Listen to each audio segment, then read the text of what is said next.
ನಮಸ್ಕಾರ. ಎಸ್ ನ್ಯೂಸ್ಗೆ ಸ್ವಾಗತ. ನಾನು ಎಸ್ ದೇವೇಂದ್ರಗೌಡ. ಇಂದಿನ ಮುಖ್ಯಾಂಶಗಳು. ಶಾಸಕರು ಪುಸ್ತಕ ತೋರಿಸಿದರು, ಎಂಎಲ್ಸಿ ವಿಡಿಯೋ ತೋರಿಸಿದರು, ಮುಂದೇನು? ಸಂಘಟನೆ ಮುಖಂಡರಿಗೆ ಕಾಡಿದ ಪ್ರಶ್ನೆ. ಬಿಬಿಜಿ ರಾಮ್ಜಿ ಉದ್ಯೋಗದ ಹಕ್ಕನ್ನು ಕಿತ್ತಿಕೊಳ್ಳುವ ಯೋಜನೆ, ಹಂಪನಗೌಡ ಬಾದರ್ಲಿ.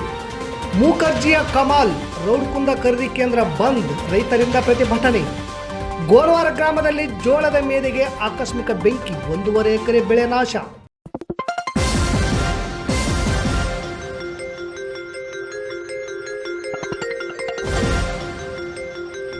ಎಸ್ ನ್ಯೂಸ್, ಇದು ನಿಮ್ಮ ಧ್ವನಿ.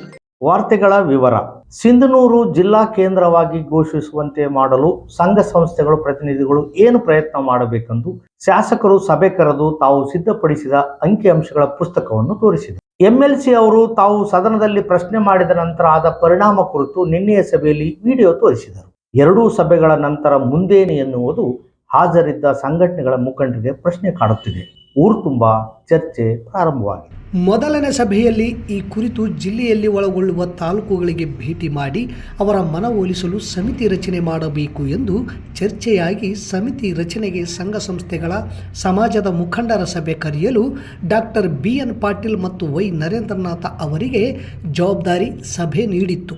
ಅದರಂತೆ ಟೌನ್ ಹಾಲ್ನಲ್ಲಿ ಸಭೆ ನಡೆದು ಸಭೆಯಲ್ಲಿ ವೈ ನರೇಂದ್ರನಾಥ, ಜಮಾತೆ ಇಸ್ಲಾಮಿ ಹಿಂದೂ ತಾಲೂಕು ಅಧ್ಯಕ್ಷ ಹುಸೇನ್ ಸಾಬ್, ಪತ್ರಕರ್ತರ ಸಂಘದ ತಾಲೂಕು ಅಧ್ಯಕ್ಷ ಶರಣಪ್ಪ ಕೆ ಗೋನಾಳ್, ಹಿರಿಯ ಪತ್ರಕರ್ತ DH ಕಂಬಳಿ, ರೈತ ಮುಖಂಡ ಅಮೀನ್ ಪಾಷಾ ದಿದ್ಗಿ, ಸರಸ್ವತಿ ಪಾಟೀಲ್, ಕೆ ಭೀಮಣ್ಣ, ರವಿಗೌಡ ಮಲ್ಲದಗುಡ್ಡ, ಶ್ರೀದೇವಿ ಶ್ರೀನಿವಾಸ್, HF ಮಸ್ಕಿ, ತಿಮ್ಮಣ್ಣ ನಾಯಕ್, ಕರೇಗೌಡ ಕುರ್ಕುಂದಿ, ಮೌನೇಶ್ ದೊರೆ, ಅಶೋಕ್ ಉಮ್ಲುಟಿ, ಶಾಂತನಗೌಡ ಜಾಗೀರ್ದಾರ್ ಸೇರಿದಂತೆ ಸಾರ್ವಜನಿಕರು ಸೇರಿದಂತೆ ಒಮ್ಮತದ ನಿರ್ಧಾರ ತಿಳಿಸಿ ತಮ್ಮ ತಮ್ಮ ಅಭಿಪ್ರಾಯಗಳನ್ನು ಹಂಚಿಕೊಂಡು ಸಲಹೆ ಸೂಚನೆಗಳನ್ನು ನೀಡಿದರು.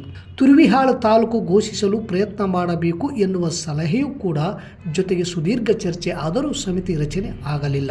ಸಮಿತಿ ರಚನೆಯ ಪ್ರಯತ್ನದಲ್ಲಿರುವಾಗಲೇ ತಮ್ಮನ್ನು ಹೊರಗಿಟ್ಟು ತಾವು ಮಾಡಿದ ಪ್ರಯತ್ನವನ್ನು ಹೇಳದೆ ಏಕಪಕ್ಷೀಯವಾಗಿ ಸಮಿತಿ ರಚನೆ ಮಾಡುವುದು ಎಷ್ಟು ಸರಿ ಎಂದು ಸಂಘಟಕರನ್ನು ಕೇಳುತ್ತಾ ನಿನ್ನೆ MLC ಬಸವಗೌಡ ಬಾದರ್ಲಿಯವರು ರಾಜಕೀಯ ಪಕ್ಷಗಳ ಮುಖಂಡರ ಹಾಗೂ ಸಂಘ ಸಂಸ್ಥೆಗಳ ಸಮಾಜದ ಮುಖಂಡರ ಪೂರ್ವಭಾವಿ ಸಭೆ ಕರೆದು ಈಗಾಗಲೇ ತಾವು ಅಧಿವೇಶನದಲ್ಲಿ ಸಿಂಧನೂರು ಜಿಲ್ಲೆ ರಚನೆಯ ಕುರಿತಂತೆ ಸರ್ಕಾರದ ಗಮನ ಸೆಳೆದಿರುವೆ. ಇದಕ್ಕೆ CM DCM ಅವರು ಸಕಾರಾತ್ಮಕವಾಗಿ ಸ್ಪಂದಿಸಿದ್ದಾರೆ. ಕಂದಾಯ ಸಚಿವರು ಅಧಿವೇಶನದಲ್ಲಿ ಪ್ರಾದೇಶಿಕ ಆಯುಕ್ತರಿಂದ ವರದಿ ಕೇಳಿರುವುದಾಗಿ ತಿಳಿಸಿದ್ದರು. ಈಗ ಪ್ರಾದೇಶಿಕ ಆಯುಕ್ತರು ಜಿಲ್ಲಾಧಿಕಾರಿಗಳಿಗೆ ವರದಿ ಕೇಳಿದ್ದಾರೆ. ಜನವರಿ 3ರಂದು ಅಂಬಾಮಠದ ಅಂಬಾದೇವಿ ಜಾತ್ರಾ ಮಹೋತ್ಸವಕ್ಕೆ CM ಸಿದ್ದರಾಮಯ್ಯ ಅವರು ಆಗಮಿಸಿದ ಸಂದರ್ಭದಲ್ಲಿ ಸಿಂಧನೂರು ಜಿಲ್ಲೆ ರಚನೆಗೆ ಕುರಿತಂತೆ ಪ್ರಸ್ತಾಪಿಸಿದ್ದೇನೆ. ಬರುವ ದಿನಗಳಲ್ಲಿ CM ಸಿದ್ದರಾಮಯ್ಯರವರು ಹಾಗೂ ಉಪಮುಖ್ಯಮಂತ್ರಿಗಳಾದ DK ಶಿವಕುಮಾರ್ ಅವರನ್ನು ಗಮನ ಸೆಳೆಯಿವೆ. ಪೂರ್ವಭಾವಿ ಸಭೆಯಲ್ಲಿ ಹರಗುರುಚರ ಮೂರ್ತಿಗಳು, ಸಾರ್ವಜನಿಕರು, ಗಣ್ಯರು, ವಿವಿಧ ಸಂಘ ಸಂಸ್ಥೆಗಳವರು ಪ್ರಮುಖರು ಭಾಗವಹಿಸಿರುವುದು ಖುಷಿ ತಂದಿದೆ. ಜಿಲ್ಲಾ ರಚನೆ ಕುರಿತಂತೆ ತಮ್ಮೊಂದಿಗೆ ತಾವು ತನು ಮನ ಧನದೊಂದಿಗೆ ಸದಾ ನಿಲ್ಲುವುದಾಗಿ ಸಭೆಗೆ ಮಾಹಿತಿ ನೀಡಿದರು. ಸಭೆಯಲ್ಲಿ ಹಾಜರಿದ್ದ ಪ್ರಮುಖರಾದ ಕೃಷಿ ಬೆಲೆ ಆಯೋಗದ ಮಾಜಿ ಅಧ್ಯಕ್ಷರಾದ ಹನುಮನಗೌಡ ಬೆಳಗುರ್ಕಿ, ಡಾಕ್ಟರ್ ಶಿವರಾಜ್ ಪಾಟೀಲ್, ಭೀಮಣ್ಣ ವಕೀಲ್, ಬಸವರಾಜ ನಾಡಗೌಡ, B ಹರ್ಷ, ರಾಜಶೇಖರ್ ಪಾಟೀಲ್, HN ಬಡಿಗೇರ್, M ದೊಡ್ಡ ಬಸವರಾಜ್, ನಿರ್ಪಾದಪ್ಪ ವಕೀಲ್, ಶರಣೇಗೌಡ, ವೆಂಕಟೇಶ್ ರಾಗಲ್ಪರ್ವಿ, ಸತ್ಯನಾರಾಯಣ, ವೆಂಕಣ್ಣ ಜೋಶಿ ದೋಟಿಹಾಳ್ ಮಾತನಾಡಿ ಸಿಂಧನೂರು ಜಿಲ್ಲಾ ಕೇಂದ್ರವಾಗಲು ಆಡಳಿತಾತ್ಮಕ ದೃಷ್ಟಿಯಿಂದ ಸೂಕ್ತ ಮತ್ತು ಯೋಗ್ಯವಾಗಿದೆ. 1996ರಲ್ಲಿ ರಚನೆಯಾದ ಗದ್ದಿಗೌಡರ ಸಮಿತಿಯಲ್ಲಿ ಸೂಚಿಸಿದಂತೆ ಸಿಂಧನೂರು ಜಿಲ್ಲಾ ಕೇಂದ್ರವಾಗಲು ಇರಬೇಕಾದ ಎಲ್ಲ ಅರ್ಹತೆ ಹೊಂದಿದೆ. ಪಕ್ಷಾತೀತ, ಜಾತ್ಯತೀತ, ಧರ್ಮಾತೀತ ಹಾಗೂ ಲಿಂಗಾತೀತ ಹೋರಾಟ ನಡೆಯಬೇಕಿದೆ. ಹಳೆಬೀರು ಹೊಸ ಚಿಗುರು ಸೇರಿದರೆ ಮರಸೊಬಗು ಎನ್ನುವಂತೆ ಎಲ್ಲರೂ ಕೂಡಿಕೊಂಡು ಒಮ್ಮತಾಭಿಪ್ರಾಯದೊಂದಿಗೆ ಮುನ್ನಡೆಯಬೇಕಿದೆ ಎಂಬ ಅಭಿಪ್ರಾಯ ಸಭೆಯಲ್ಲಿ ವ್ಯಕ್ತವಾಯಿತು. ಚರ್ಚೆ ಆಯಿತೇ ಹೊರತು ಸಮಿತಿ ಕುರಿತು ಯಾವುದೇ ನಿರ್ಣಯಕ್ಕೆ ಬರಲಾಗಲಿಲ್ಲ. ಮುಂದೇನು ಎನ್ನುವುದು ಪ್ರಶ್ನೆಯಾಗಿದೆ. ಎಲ್ಲ ಪಕ್ಷದ ಮುಖಂಡರು ಸೇರಿ ಚರ್ಚಿಸಿ ಒಮ್ಮತದ ನಿರ್ಣಯಕ್ಕೆ ಬಂದರೆ ಸಮಿತಿ ರಚಿಸಿ ಮುನ್ನುಗ್ಗಬಹುದು. ಇಲ್ಲದೆ ಹೋದರೆ ಒಮ್ಮತಕ್ಕೆ ಬರಲು ಕಷ್ಟ ಸಾಧ್ಯ. ಹೇಗೆ ಮಾಡಬೇಕು, ಯಾರು ಮಾಡಬೇಕು ಎನ್ನುವುದು ಎಲ್ಲರ ಪ್ರಶ್ನೆ. ಪ್ರಶ್ನೆಯಾಗಿಯೇ ಉಳಿಯುತ್ತಾ ಅಥವಾ ಉತ್ತರ ಸಿಗುತ್ತಾ ಕಾದು ನೋಡಬೇಕು. ಬಡವರ ಹೊಟ್ಟೆ ಮೇಲೆ ಹೊಡೆಯುವ ಕೆಲಸ ಬಿಬಿಜಿ ರಾಮ್ಜಿ ಮೂಲಕ ಬಿಜೆಪಿ ಸರ್ಕಾರ ಮಾಡಲು ಹೊರಟಿದೆ. ಸಂವಿಧಾನಬದ್ಧ ಉದ್ಯೋಗದ ಹಕ್ಕನ್ನು ಕಿತ್ತಿಕೊಳ್ಳುವ ಕೆಲಸ ಮಾಡುತ್ತಿದೆ. ವಿಕೇಂದ್ರೀಕರಣ ಆಡಳಿತ ವ್ಯವಸ್ಥೆ ಅಡಿಯಲ್ಲಿ ಜಿಲ್ಲಾ ಪಂಚಾಯತ್, ತಾಲೂಕು ಪಂಚಾಯತ್, ಗ್ರಾಮ ಪಂಚಾಯಿತಿ ವ್ಯವಸ್ಥೆಯನ್ನು ಕಾಂಗ್ರೆಸ್ ಪಕ್ಷದ ಪ್ರಧಾನಿ ರಾಜೀವ್ ಗಾಂಧಿ ಜಾರಿಗೆ ತಂದಿದ್ದರು. ನಂತರ ಉದ್ಯೋಗದ ಹಕ್ಕು, ಆಹಾರ ಹಕ್ಕು ಪ್ರತಿಯೊಂದನ್ನು ಪ್ರಧಾನಮಂತ್ರಿ ಮನಮೋಹನ್ ಸಿಂಗ್ ಜಾರಿಗೆ ತಂದಿದ್ದರು. ವಿ.ಬಿ. ರಾಮ್ಜಿ ಇಂದ ಗ್ರಾಮ ಪಂಚಾಯಿತಿ ಸದಸ್ಯರ ಸಂಪೂರ್ಣ ಹಕ್ಕನ್ನು ಕಿತ್ತುಕೊಳ್ಳುವ ಕೆಲಸ ಬಿಜೆಪಿ ಸರ್ಕಾರ ಮಾಡಲು ಹೊರಟಿದೆ ಎಂದು ಶಾಸಕರಾದ ಹಂಪನಗೌಡ ಬಾದರ್ಲಿ ಅವರು ಹೇಳಿದರು. ತಾಲೂಕಿನ ರಾಮತ್ನಾಳ್ ಗ್ರಾಮದಲ್ಲಿ ಮನ್ರೇಗಾ ಬಚಾವ್ ಆಂದೋಲನ ಅಡಿಯಲ್ಲಿ ಗ್ರಾಮ ಪಂಚಾಯಿತಿ ಮಟ್ಟದ ಜನಸಂಪರ್ಕ ಸಭೆಯಲ್ಲಿ ಮಾತನಾಡಿದ ಶಾಸಕರಾದ ಹಂಪನಗೌಡ ಬಾದರ್ಲಿಯವರು ಕೇಂದ್ರ ಸರ್ಕಾರ ಜಾರಿಗೆ ತಂದಿರುವ ವಿ.ಬಿ. ರಾಮ್ಜಿ ಯೋಜನೆ ಬಡವರ ವಿರೋಧಿಯಾಗಿದೆ. ಕೇಂದ್ರ ಮತ್ತು ರಾಜ್ಯ ಸರ್ಕಾರಗಳು ಶೇಕಡ 60-40ರಷ್ಟು ಅನುದಾನ ಬಡ ಕೂಲಿ ಕಾರ್ಮಿಕರ ಹಕ್ಕನ್ನು ಕಸಿದುಕೊಳ್ಳುವ ಕರಾಳ ಕಾಯ್ದೆ. ದುಡಿದ ಕೂಲಿ ಕೂಡ ಕೇಂದ್ರ ಸರ್ಕಾರ ನಿರ್ಧಾರ ಮಾಡುತ್ತಿದೆ. ಗ್ರಾಮ ಪಂಚಾಯಿತಿಗಳ ಹಕ್ಕನ್ನು ಕಿತ್ತುಕೊಳ್ಳುವ ಕೆಲಸ ಮಾಡುತ್ತಿದೆ. ವಿಕೇಂದ್ರೀಕರಣದ ಆಡಳಿತದ ಬದಲಿಗೆ ಕೇಂದ್ರೀಕರಣದ ಆಡಳಿತ ಜಾರಿಗೆ ತಂದಿದೆ ಎಂದರು. ಮಹಾತ್ಮ ಗಾಂಧೀಜಿಯವರ ಹೆಸರಿನಲ್ಲಿ ಕಾಂಗ್ರೆಸ್ ಸರ್ಕಾರ ಜಾರಿಗೆ ತಂದಿದ್ದ ಮಹಾತ್ಮ ಗಾಂಧಿ ಉದ್ಯೋಗ ಖಾತ್ರಿ ಯೋಜನೆಯಲ್ಲಿನ ರೂಪರೇಷೆಗಳನ್ನು ಸಂಪೂರ್ಣ ಬದಲಾವಣೆ ಮಾಡಿ ವಿ.ಬಿ. ರಾಮ್ಜಿ ಮೂಲಕ ಕೇಂದ್ರ ಸರ್ಕಾರ ಬಡವರ ಕೂಲಿ ಕಾರ್ಮಿಕರ ಉದ್ಯೋಗದ ಹಕ್ಕನ್ನು ಕಿತ್ತುಕೊಳ್ಳುವ ಕರಾಳ ಕಾಯ್ದೆ ಎಂದು ವಿಧಾನ ಪರಿಷತ್ ಸದಸ್ಯ ವಸಂತ್ ಕುಮಾರ್ ತಿಳಿಸಿದರು. ಕಾಂಗ್ರೆಸ್ ಪಕ್ಷದ ಜಿಲ್ಲಾಧ್ಯಕ್ಷ ಬಸವರಾಜ ಪಾಟೀಲ್ ಇಟಿಗಿ ಮಾತನಾಡಿ, ಗುಳೆ ಹೋಗುವುದನ್ನು ತಪ್ಪಿಸಲು ಉದ್ಯೋಗ ಖಾತ್ರಿ ಪ್ರಮುಖ ಯೋಜನೆಯಾಗಿತ್ತು. ಈ ಯೋಜನೆ ಸಂಪೂರ್ಣ ರದ್ದುಪಡಿಸುವ ಹುನ್ನಾರ ನಡೆದಿದೆ. ಈ ಮುಂಚೆ 9-10ರಷ್ಟು ಅನುದಾನ ಇತ್ತು, ಅದನ್ನು ತೆಗೆದಿದೆ ಎಂದು ತಿಳಿಸಿದರು. ನಂತರ ಕಾಂಗ್ರೆಸ್ ಮುಖಂಡ ಅಶೋಕ್ ಮುಲುಟಿ ಮಾತನಾಡಿ, ಜಾತಿರಹಿತ ಪಕ್ಷಾತೀತವಾಗಿ ಇಡೀ ದೇಶ ವ್ಯಾಪ್ತಿ ಜಾರಿಗೆಗೊಳಿಸಿದ ಏಕೈಕ ಕಾಯ್ದೆ ಎಂದರೆ ಅದು ಕಾಂಗ್ರೆಸ್ ಸರ್ಕಾರ ಜಾರಿಗೆ ತಂದಿರುವ ಉದ್ಯೋಗ ಖಾತ್ರಿ ಯೋಜನೆ. ದೇಶಕ್ಕೆ ಪ್ರಾಣ ತ್ಯಾಗ ಮಾಡಿದವರ ಹೆಸರುಗಳನ್ನು ಇಟ್ಟಿರುವ ಯೋಜನೆಗಳನ್ನು ಬದಲಾವಣೆ ಮಾಡುವ ಕೆಲಸ ಬಿಜೆಪಿ ಸರ್ಕಾರ ಮಾಡಲು ಹೊರಟಿದೆ. 100 ದಿನ ಕೂಲಿ ಕೆಲಸವನ್ನು 60 ದಿನಕ್ಕೆ ನಿಗದಿಗೊಳಿಸಿದ್ದಾರೆ ಎಂದರು. ದುಡಿಯುವ ವರ್ಗದ ದೀನ ದಲಿತರ, ಮಹಿಳೆಯರ, ಅಲ್ಪಸಂಖ್ಯಾತರ ವಿರೋಧಿ ಸರ್ಕಾರ ಬಿಜೆಪಿ ಸರ್ಕಾರ ಎಂದು ತಿಳಿಸಿದರು. ಈ ಸಂದರ್ಭದಲ್ಲಿ ರಾಯಚೂರಿನ ಮಾಜಿ ಜಿಲ್ಲಾ ಪಂಚಾಯಿತಿ ಸದಸ್ಯ ಅಸ್ಲಾಂ ಪಾಷಾ ಮಾತನಾಡಿದರು. ಸಭೆಯಲ್ಲಿ ಮಾಜಿ ಜಿಲ್ಲಾ ಪಂಚಾಯತ್ ಸದಸ್ಯ ಶಿವನಗೌಡ ಎಲೆಕೂಡ್ಲಿಗಿ, ಗ್ರಾಮೀಣ ಬ್ಲಾಕ್ ಕಾಂಗ್ರೆಸ್ ಅಧ್ಯಕ್ಷ ಲಿಂಗಪ್ಪ ದಡೇಸೂಗೂರ್, ನಗರ ಘಟಕದ ಅಧ್ಯಕ್ಷ ಕಾಜಿ ಮಲ್ಲಿಕ್, ಮುಖಂಡರಾದ ತಿಮ್ಮಯ್ಯ ನಾಯಕ್, ಮಲ್ಲನಗೌಡ ಮಾವಿನಮಡುಗು, ಶ್ರೀದೇವಿ ಶ್ರೀನಿವಾಸ್, ಸ್ಥಳೀಯರಾದ ಹನುಮರೆಡ್ಡಪ್ಪಗೌಡ, ಪಾಪುಗೌಡ, ಶಿವರೆಡ್ಡಿ ನಾಯಕ್, ರಾಮನಗೌಡ ಮಲ್ಕಾಪುರ್ ಸೇರಿದಂತೆ ಗ್ರಾಮ ಪಂಚಾಯಿತಿ ಸದಸ್ಯರು, ಗ್ರಾಮಸ್ಥರು ಸಭೆಯಲ್ಲಿ ಭಾಗವಹಿಸಿದ್ದರು.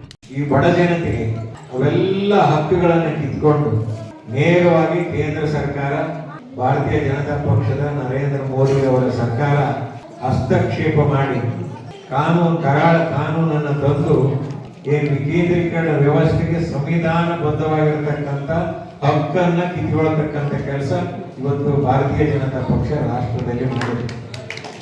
ನಮ್ಮ ಹಕ್ಕು ಪ್ರಧಾನಮಂತ್ರಿಗಳು, ನಮ್ಮ 4-5 ಜನ ಪ್ರಧಾನಮಂತ್ರಿಗಳು ಕಾಂಗ್ರೆಸ್ ಪಕ್ಷದ, ಒಂದು ಮನಮೋಹನ್ ಸಿಂಗ್ ಅವರು, ಮೊದಲನೇದ್ದು ಪಿ.ವಿ. ನರಸಿಂಹರಾವ್ ಅವರು, ಎರಡನೇದ್ದು ಮನಮೋಹನ್ ಸಿಂಗ್ ಅವರು, ಮೂರನೇದ್ದು ರಾಹುಲ್ ಗಾಂಧಿ ಅವರು. ಯಾಕಂದ್ರೆ ನೇರವಾಗಿ ರಾಜೀವ್ ಗಾಂಧಿ ಅವರು ಮತ್ತು ನಮ್ಮ ಇಂದಿರಾ ಗಾಂಧಿ ಅವರು, ಇವರೆಲ್ಲ ಪ್ರಧಾನಮಂತ್ರಿಗಳು ಈ ದೇಶದ ಬಡ ಜನತೆಯ ಬಗ್ಗೆ, ಕಾರ್ಮಿಕರ ಬಗ್ಗೆ, ರೈತರ ಬಗ್ಗೆ, ಮಹಿಳೆಯರ ಬಗ್ಗೆ, ಯುವಕರ ಬಗ್ಗೆ ಯೋಚನೆ ಮಾಡಿ ನಿರ್ಣಯಗಳನ್ನು ಕೈಗೆತ್ತಿಕೊಂಡು ಹೊಸ ಕಾನೂನುಗಳನ್ನ ಈ ದೇಶದ ಬಡ ಜನತೆ ಕೊಟ್ಟಿರ್ತಕ್ಕಂಥ ಉದಾಹರಣೆಗಳು ನಮ್ಮ ಕಣ್ಮುಂದೆ ಇದ್ದಾವೆ.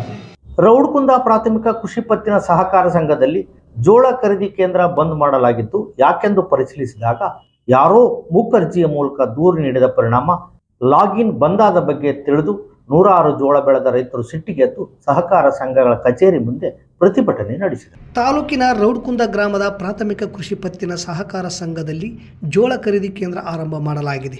ಸರ್ಕಾರ ಜೋಳ ಖರೀದಿ ಕೇಂದ್ರ ಆರಂಭ ಮಾಡಿದ ಬಗ್ಗೆ ರೈತರ ಸಂತೋಷದಿಂದ ಸಂಘದ ಕಚೇರಿಗೆ ಲಾಗಿನ್ ಆಗಲು ಹೋದರೆ ಲಾಗಿನ್ ಆಗುತ್ತಿಲ್ಲ. ತಾಲೂಕಿನ ಇತರೆ ಸೊಸೈಟಿಗಳಲ್ಲಿ ಲಾಗಿನ್ ಆಗುತ್ತಿದ್ದು ನಮ್ಮಲ್ಲಿ ಯಾಕೆ ಸಮಸ್ಯೆ ಎಂದು ಕಾರ್ಯದರ್ಶಿಯನ್ನು ಕೇಳಿದಾಗ, ಕಾರ್ಯದರ್ಶಿ ಆಹಾರ ಇಲಾಖೆ ನಿರ್ದೇಶಕರನ್ನು ಕೇಳಿದರೆ ನನಗೇನು ಗೊತ್ತಿಲ್ಲ ಎನ್ನುತ್ತಾರೆ. ಆಹಾರ ಇಲಾಖೆಯ ಬೆಂಗಳೂರಿನ ಕಮಿಷನರ್ ಅವರನ್ನು ದೂರವಾಣಿ ಮಾಡಿ ಮಾತನಾಡಿದಾಗ ಯಾರೋ ಮೂಕ ಅರ್ಜಿ ಹಾಕಿದ್ದಾರೆ. ಆದ್ದರಿಂದ ಜೋಳ ಖರೀದಿ ಕೇಂದ್ರ ಬಂದ್ ಮಾಡುವಂತೆ ಆಹಾರ ಇಲಾಖೆಗೆ ಸಚಿವರು ಹೇಳಿದ ಕಾರಣ ಲಾಗಿನ್ ಬಂದ್ ಮಾಡಲಾಗಿದೆ ಎಂದು ಹೇಳಿದರು ಎಂದು ಕಾರ್ಯದರ್ಶಿ ಮಾಹಿತಿ ನೀಡಿದರು. ಮೂಕರ್ಜಿ ಹಾಕಿದವರು ಯಾರು ಎನ್ನುವುದರ ಬಗ್ಗೆ ತನಿಖೆ ಮಾಡಿ, ನಮ್ಮ ಜೋಳ ಖರೀದಿ ಮಾಡುವ ತನಕ ನಾವು ಹೋರಾಟ ಮಾಡುವುದಾಗಿ ಜೋಳ ಬೆಳೆದ ರೈತರಾದ ರಂಗನಗೌಡ ಪಾಟೀಲ್, ಚಂದ್ರಶೇಖರ್, ಕನಕಪ್ಪ ನಾಯಕ್, ಶಾಮೀದ್ ಸಾಬ್, ಯಂಕೋಬ್ ಇವರ ಮುಖಂಡತ್ವದಲ್ಲಿ ರೈತರು ಸಂಘದ ಕಚೇರಿಯ ಮುಂದೆ ವಿಷದ ಬಾಟಲಿ ಹಿಡಿದು ಪ್ರತಿಭಟನೆಗೆ ಮುಂದಾದರು. ಸಂಘದ ಅಧ್ಯಕ್ಷರಾದ ಮಹಾಂತೇಶ್ ಹಿರೇಗೌಡರ್, ಕಾಂಗ್ರೆಸ್ ಪಕ್ಷದ ಮುಖಂಡರಾದ ಬಸವರಾಜ್ ಹಿರೇಗೌಡರ್ ಹೋರಾಟ ನಡೆಯುವ ಬಗ್ಗೆ ತಹಸೀಲ್ದಾರ್ ಗಮನಕ್ಕೆ ತಂದಾಗ ನಾಳೆ ಬಂದು ಸಮಸ್ಯೆ ಬಗೆಹರಿಸುವ ಭರವಸೆ ನೀಡಿದರು. ಮೂಕ ಅರ್ಜಿ ಬರೆದು ಜೋಳ ಖರೀದಿ ಮಾಡದಂತೆ ಸಚಿವರ ಮೇಲೆ ಒತ್ತಡ ಹಾಕಿದ ಮುಖಂಡರು ಯಾರು? ಪತ್ರದ ಬಗ್ಗೆ ತನಿಖೆ ಮಾಡಿಸೋಣ ಹಾಗೂ ಪತ್ರದಲ್ಲಿ ಸಿಹಿ ಹಾಗೂ ಪತ್ರದಲ್ಲಿ ಸಹಿ FSLಗೆ ಕಳಿಸಿ ತನಿಖೆ ಮಾಡಿಸೋಣ ಎಂದು ಬಸವರಾಜ ಹಿರೇಗೌಡರ್ ರೈತರಿಗೆ ಸಮಾಧಾನ ಮಾಡಿದರು. ನಂತರ ರೈತರು ಹೋರಾಟ ಕೈಬಿಟ್ಟರು. ವಿರೂಪಾಕ್ಷಪ್ಪ, ಸುಭಾನ್ ಸಾಬ್, ಹುಲ್ಗಪ್ಪ, ಆಲಂಬಿ, ಅಯ್ಯಮ್ಮ ಸೇರಿದಂತೆ ನೂರಾರು ರೈತರು ಪ್ರತಿಭಟನೆಯಲ್ಲಿ ಭಾಗವಹಿಸಿದ್ದರು. ತಾಲೂಕಿನ ವಲ್ಕಂದಿನ್ನಿ ಹೋಬಳಿ ವ್ಯಾಪ್ತಿಯ ಗೋನ್ವಾರ್ ಗ್ರಾಮದಲ್ಲಿ ದ್ರಾಕ್ಷಾಯಣಿ ಗಂಡ ವಿಶ್ವನಾಥ್ ಎಂಬುವರಿಗೆ ಸೇರಿದ ಹೊಲದಲ್ಲಿ ಕಟಾವು ಮಾಡಿದ್ದ ಜೋಳದ ಬೆಳೆಯ ಮೆದೆಗೆ ಆಕಸ್ಮಿಕ ಬೆಂಕಿ ತಗುಲಿ 1.5 ಎಕರೆ ಬೆಳೆ ನಾಶವಾದ ಘಟನೆ ಇಂದು ನಡೆದಿದೆ. ಕೈಗೆ ಬಂತು ಜೋಳ ಎನ್ನುವಾಗಲೇ ಆಕಸ್ಮಿಕ ಬೆಂಕಿ ತಗುಲಿ ಬೆಳೆ ನಾಶವಾಗಿದೆ. ಬೆಂಕಿಗೆ ಕಾರಣ ಏನೆಂದು ತಿಳಿಯುತ್ತಿಲ್ಲ. ಎಕರೆಗೆ ಕನಿಷ್ಠ 30 ಕ್ವಿಂಟಲ್ನಂತೆ 1.5 ಎಕರೆ ಅಂದಾಜು 45 ಕ್ವಿಂಟಲ್ನಷ್ಟು ಜೋಳದ ಬೆಳೆ ಇತ್ತು. ಬೆಂಕಿಗೆ ಆಹುತಿಯಾಗಿ ಸಂಪೂರ್ಣ ಸುಟ್ಟು ಹೋಗಿದೆ. ಅಂದಾಜು 2 ಲಕ್ಷ ರೂಪಾಯಿಗೂ ಅಧಿಕ ಮೊತ್ತದ ಫಸಲು ನಾಶವಾಗಿದೆ. ಗ್ರಾಮ ಆಡಳಿತಾಧಿಕಾರಿ, ಕಂದಾಯ ನಿರೀಕ್ಷಕರು ಹಾಗೂ ಉಪ ತಹಸೀಲ್ದಾರ್ ಅವರು ಸಂತ್ರಸ್ತ ರೈತರ ಜಮೀನಿಗೆ ಭೇಟಿ ನೀಡಿ ಹಾನಿಗೊಳಗಾದ ರೈತ ಮಹಿಳೆಗೆ ಪರಿಹಾರ ಒದಗಿಸಬೇಕು ಎಂದು ಕರ್ನಾಟಕ ಪ್ರಾಂತ ರೈತ ಸಂಘದ ಮುಖಂಡ ಬಸವಂತರಾಯಗೌಡ ಕಲ್ಲೂರ್ ಅವರು ವಾಟ್ಸಾಪ್ ಮೂಲಕ ಡಿಸಿ ತಹಸೀಲ್ದಾರರಿಗೆ ಮಾಹಿತಿ ನೀಡಿದ್ದಾಗಿ ಹೇಳಿದರು.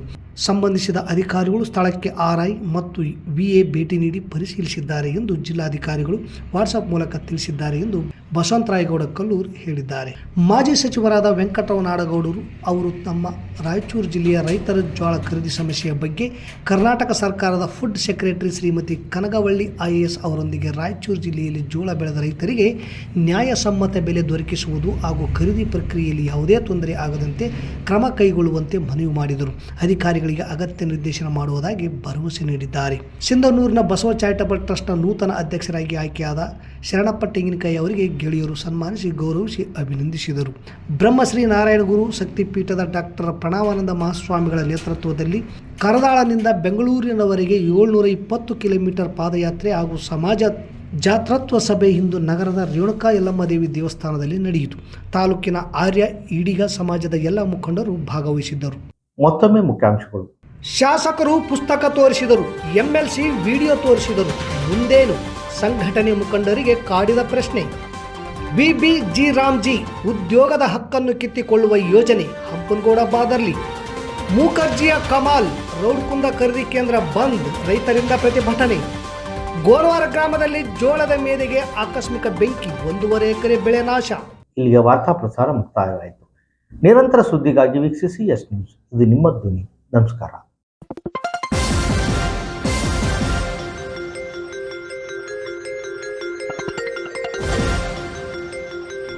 ಎಸ್ ನ್ಯೂಸ್, ಇದು ನಿಮ್ಮ ಧ್ವನಿ.